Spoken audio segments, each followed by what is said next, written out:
Hi everyone, welcome back. If you're here at this video, you're about to embark on the largest section of the book, the part about hearing loss.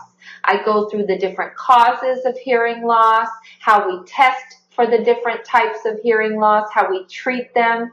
A lot of good questions that are compiled from years of patients' questions that they had, but also should ask questions. From me, knowing what I know about the auditory pathway and the ears and hearing, I give you the questions that you should be asking your hearing healthcare provider when you go in and have your baseline. That is the number one thing I hope you leave here with, is to go have a baseline so you can start to be healthy. Even if you have no issues, just go get the baseline, and there's a reference point moving forward that can be referred to if there's ever a problem down the road. But I also go over should ask questions. When you are asking better questions, you're going to have better outcomes. So these frequently asked questions, where you get the benefit of thousands of other patients' questions that they've asked me over and over again, also coupled with the should ask questions, where I give you, from my expertise and standpoint, the questions that you also should be asking. And again, better questions lead to better outcomes. Helen Keller was in a famous quote, and remember, Helen Keller did not have sight. She was blind. She was also deaf. She was an amazing, amazing person. Her biography is absolutely inspiring. Reading that, we are so blessed. We don't have any problems, pretty much. What an amazing person she was. And she said that loss of sight disconnected her from things, but loss of hearing disconnected her from people. So we want to stay connected to people. Hearing loss, no one ever came in asking to be reconnected to people in those exact words. What they said is, I want to hear my granddaughter better. I want to hear better at church. I want to be able to understand and contribute in the boardroom.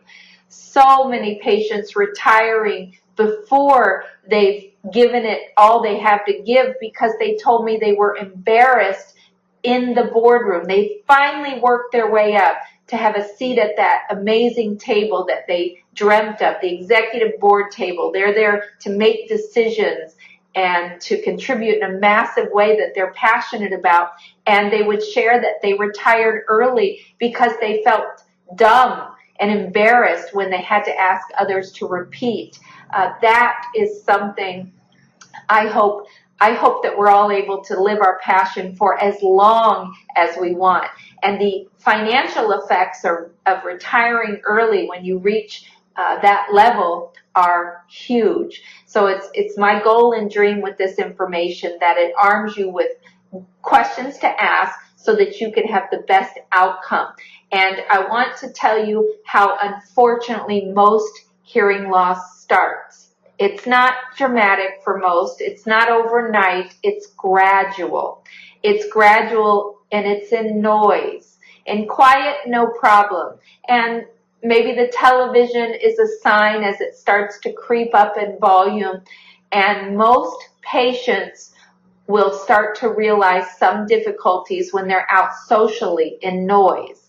That's an indicator that I need to go get this checked out. Don't wait. That's why I encourage everyone to have a baseline when they're hearing great, because if you catch it early, you have a baseline where it's normal. After the baseline, when you start to notice something minor, or your loved one starts to notice you're withdrawing more in noise, you can go reassess your hearing and fix it.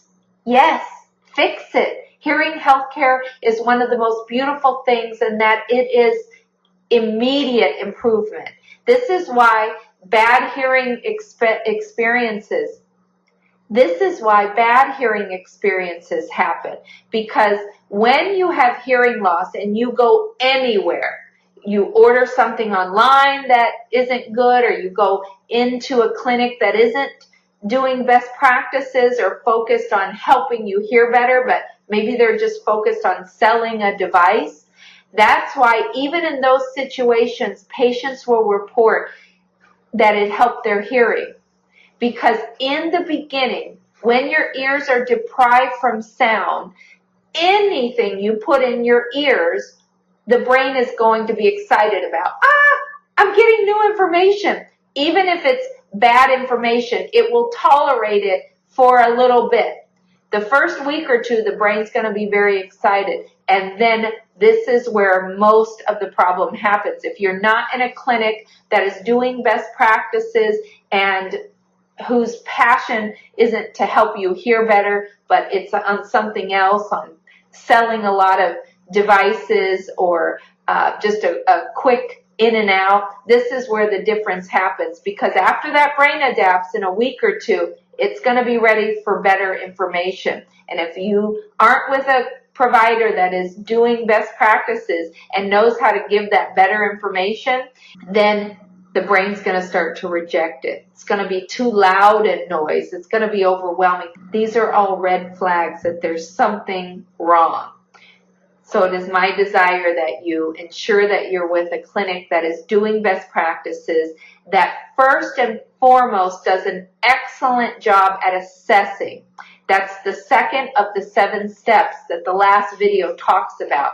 Doing a proper assessment and diagnosing appropriately is going to ensure that your outcomes are the best. The diagnostic process, the assessment process, is so critical in the outcome of a patient. If there's hearing loss that needs to be treated, an appropriate diagnostic test battery, is going to test all the way up the auditory pathway and find exactly where the problem is and how to treat it best. So it's not to be overlooked. Many people jump to the hearing aids as a solution and it didn't work. I would ask first, what was the diagnostic process? How did the assessment go? What tests were done in the assessment? It's very, very important, and I put that in this section of the book. All right, I am sending you so much love and light. Great job on continuing your journey on better health, and happy reading. Please, again, this book is free. Just get it out there to anyone and everyone you know, and looking forward to seeing you on the next video in the next section of the book.